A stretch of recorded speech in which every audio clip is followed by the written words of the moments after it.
Om Sahana Vavatu Sahano Punaktu Sahaviryam Karavavahe Tejasvinavadidamastu Ma Vidvishavahe. Om Shanti Shanti Shanti. Hari Om. I want to ask you, if you are feeling overwhelmed, stressed out, or stuck, do you regard that as something wrong with you? What if instead your nervous system is simply asking for support?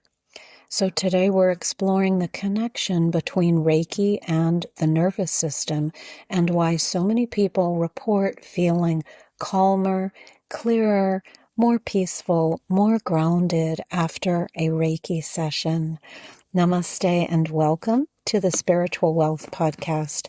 I'm Alexandra Savithri Amba, Reiki Master, Vedic Healing Master, and spiritual guide. Each week I share wisdom, practices, and insights to help you awaken your spiritual power, manifest your dreams, and ultimately fulfill your unique divine purpose.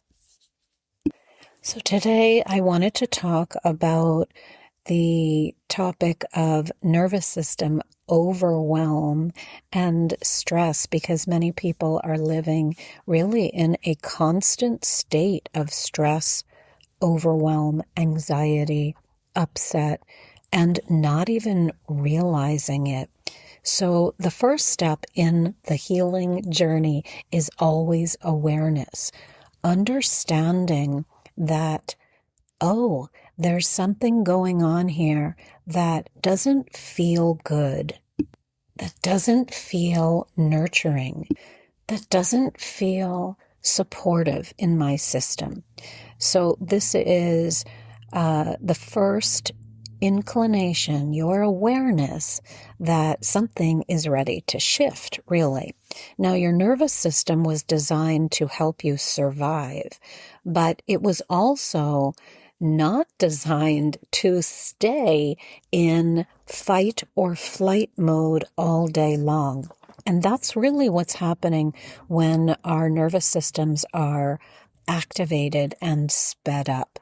When we are stressed out, we often lose access to our intuition, to creativity, and to peace.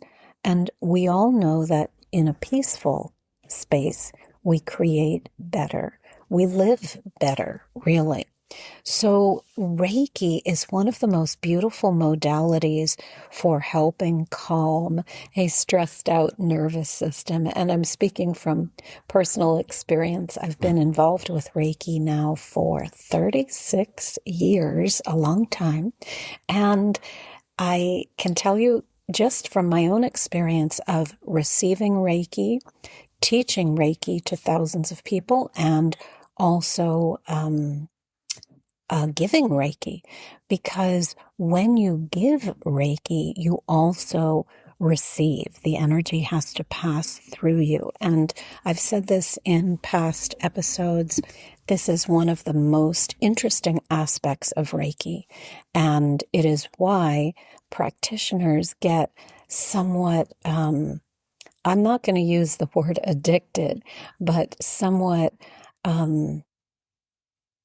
enamored by, I can't even think of the right verb right now, doing sessions, because the sessions are actually feeding them as well. Now, of course, when you're doing a Reiki session, you are also being fed by the sheer joy in helping someone else, in being of service. But this energy is also affecting you on a nervous system level, calming you down, smoothing out any kind of areas in your life that want to calm down. And Reiki, during a session, I would say people experience calmness, warmth, often from the practitioner's hands, though not always, peace, deep, deep rest, like a really glorious sleep. And you may know that when you get that deep, deep sleep, and I'm not saying you fall asleep during Reiki, although you may. I'm going to talk about that in a second.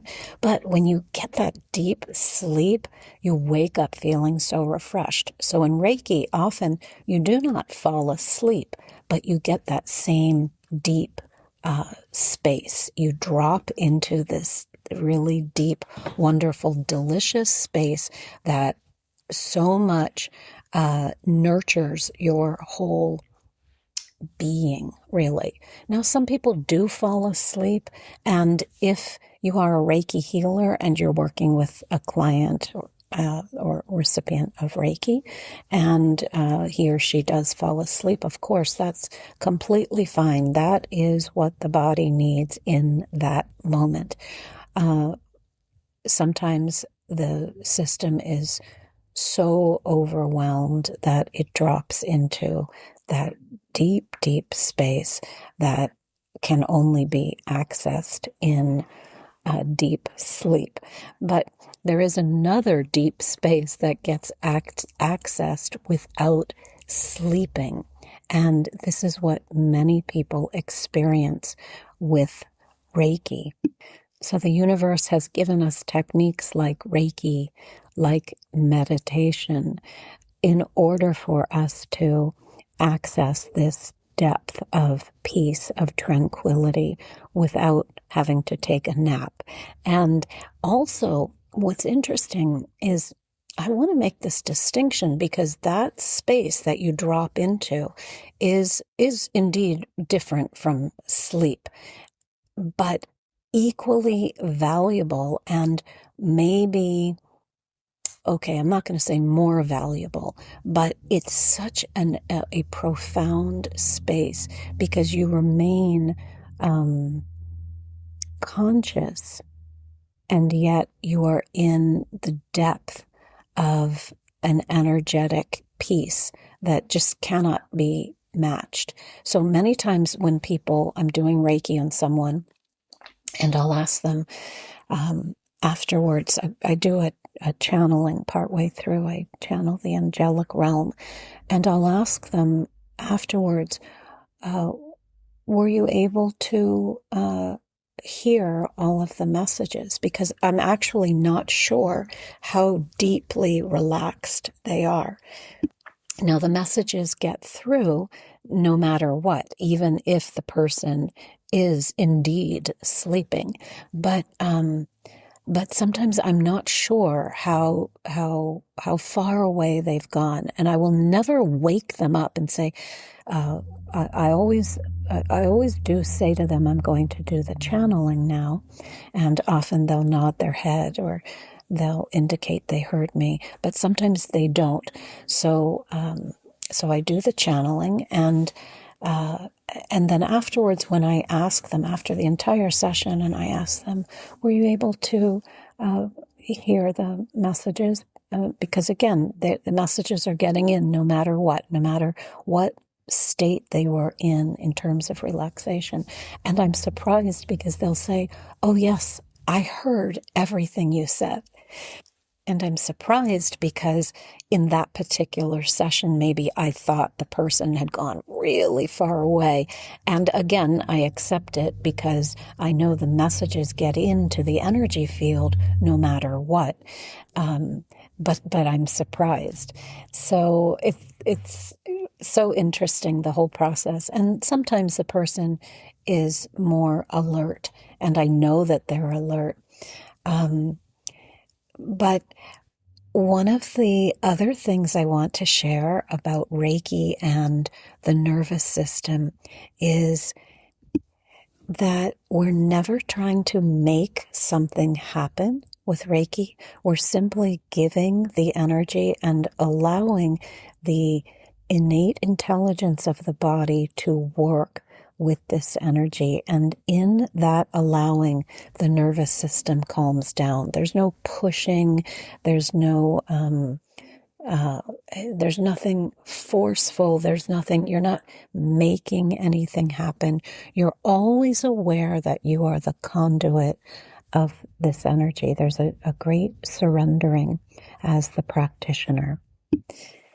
And if you are not a Reiki practitioner yet, I want to give you a small self-practice that you can do, even without having been initiated into Reiki. And if you are a Reiki practitioner, of course, you will know this practice, but maybe this is a reminder to do this. Wherever you are, when you can sit quietly, just for a few minutes, rub your hands together. Start to feel the energy current that is available in your body. And sometimes you can pull the hands apart and then feel the presence of energy in the field. So it feels like a sponge. You're starting to sense there is something beyond this physical body. And you're just going to play with this and start to feel it. It looks like you're playing with a ball in your hands. Just start to play with it, feel it, sense it, and mostly understand you are more than this body. When we're working with Reiki or any such healing modalities, it's really about a remembrance of who we are as spiritual beings having this physical experience. So I hope you enjoyed this episode today. Remember that healing begins when we start to tune in to our own systems. So tune in today.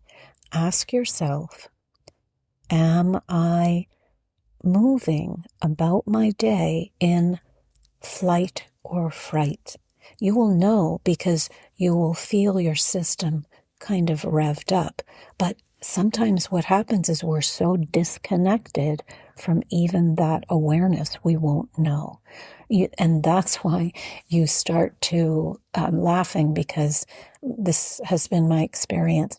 You sometimes don't know how revved up your system is until you receive body work.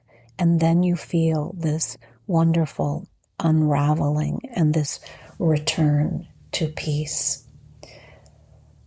Om Asatoma Sadgamaya Tamasoma Jyotirgamaya Mrityurma Amritam Gamaya.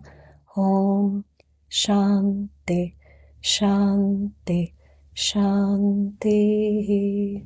Hari Om. Om Sai Ram. Jai Guruji. Om Amriteshwariye Namaha. Hare Krishna.